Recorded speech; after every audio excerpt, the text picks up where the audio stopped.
y'all.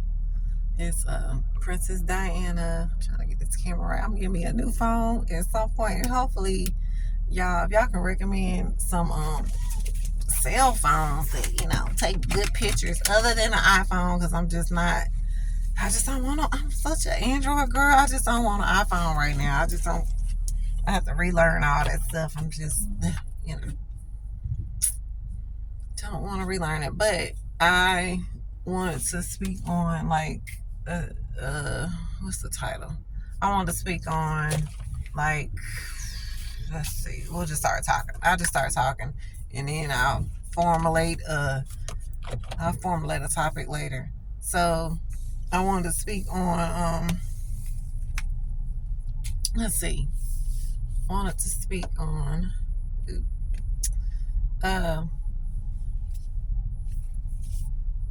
how to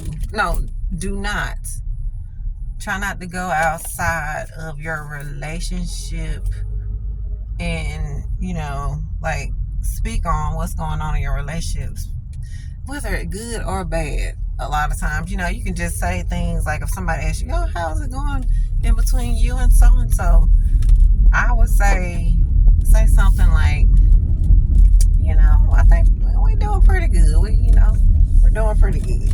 Yeah, he's doing good or she's doing good. Yeah, I'll let them know you asked.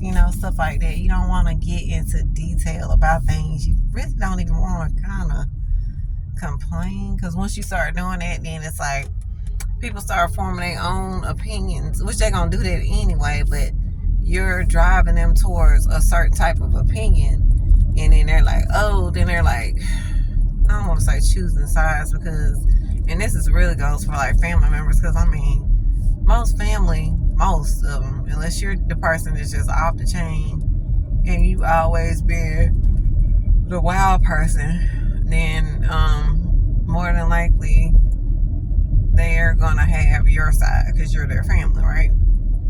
And some people think, well, they always say blood is thicker than mud, right? That ain't. I'm gonna say when it comes to DNA, but not when it comes to certain relationships.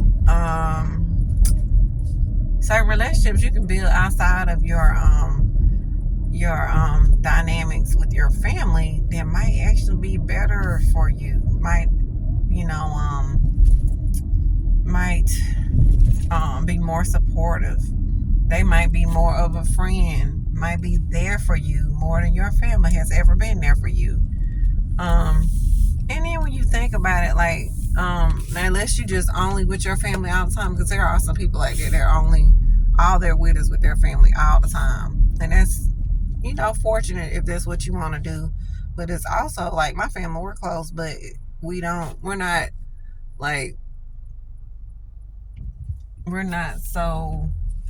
we're close, but it's not like we have to be in each other's space all the time. Like, we give each other that space. We're not constantly, tracking somebody down and like, hey, you're my cousin. Hey, you're my da-da-da-da. You have to be my friend, my one and only friend. I think we all know life didn't really work like that. But since we, maybe knew these people, brothers and sisters, cousins and stuff that we grew up with, like, we might have grew up in the same household as them, or we got the same grandma, same aunts and uncles and stuff that were that close. They had us around each other since we were babies. Then it might make people feel like, hey, there's an honor system there, which there's not, unless y'all really, I feel like if y'all are a good family, like y'all really close, y'all should look out for each other, but not, you're grown. Like, okay, let's say, these are in between grown people, right?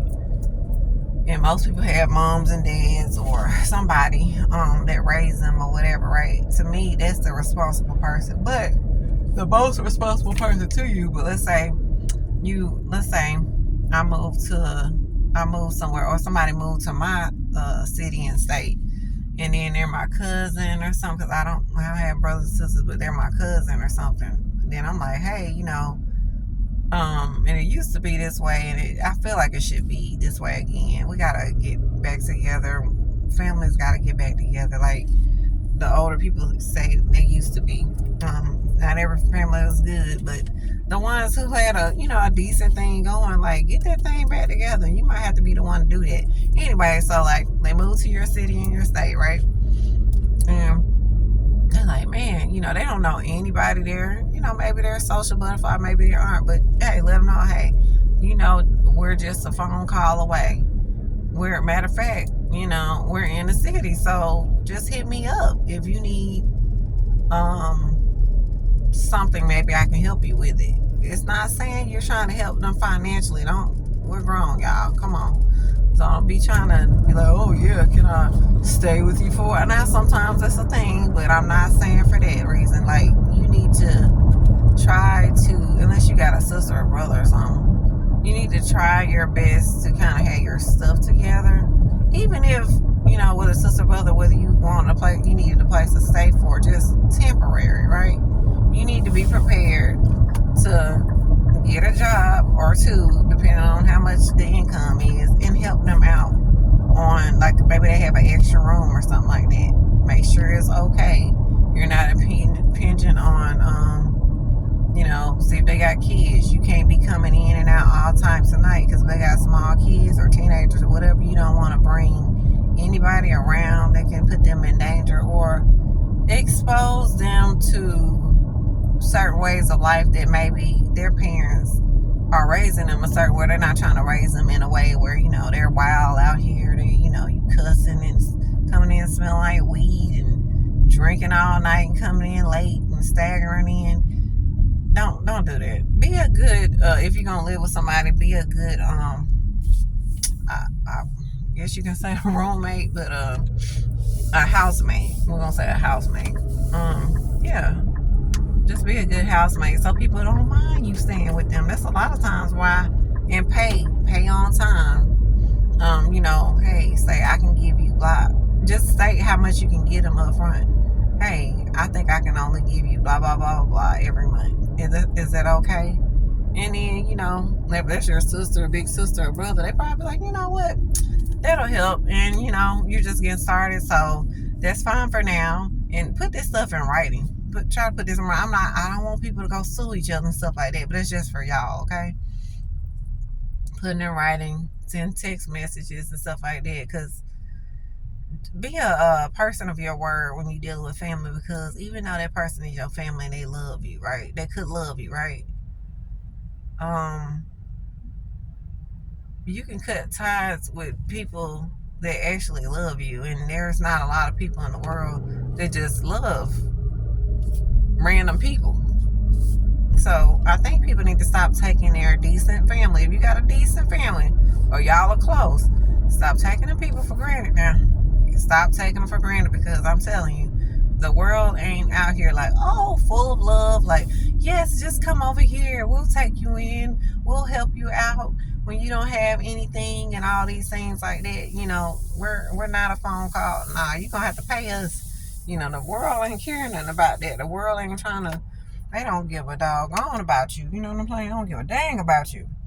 So, just keep that in mind. But going back to, because I get off, y'all, and I'm saying all these things for a reason. Just trying to help you in every aspect that I can think.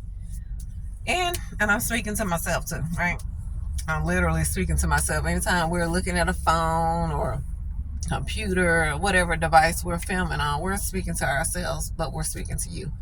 And also, what was I gonna say? Oh, so if you're in a relationship and it's going decent, even if it ain't going decent, like, do not tell these people what's going on with you. Go to your therapist or counselor, because even when it comes to friends, but they might be better than family. It just depends. You can't just tell this to every friend, okay? Because some friends, if they going through, let's say they going through some stuff, you need to see what's going on with them.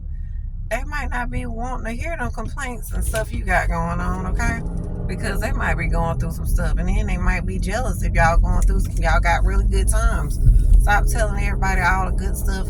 Oh, we've been traveling, we've been doing this, concerts and events and galas and all that stuff like that. Oh, bought me, we got a new house, we got a new car, and all that. I think that's fabulous and is great, right? But then some people, they're going through it, y'all, in their life, and they don't want to hear that. Even though they might care about you, it's like, dang, like it's making them look at their situation like, dang, I didn't get my stuff together. Like, it's really whack out here, you know? So yeah, don't do that, y'all. Trying to get this camera. Oh Lord, the camera just look in the mirror and then you look in the camera and it's a whole nother thing, right? What was I gonna say? But yeah, don't be braggadocious with certain people. Now, if y'all both got bragging rights, that's different. Y'all might, you know, want to share a little something, but just don't overdo it, okay? Keep some of that stuff to yourself. Share it with your mates.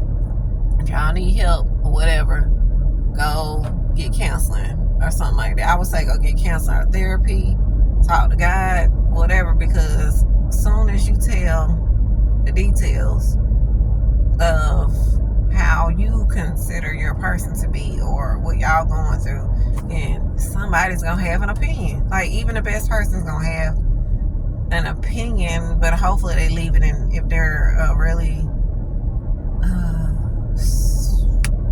some people know how to keep stuff in here, you know what I'm saying, but you don't want to put that energy out even if it ain't bad, because they're gonna formulate their opinion.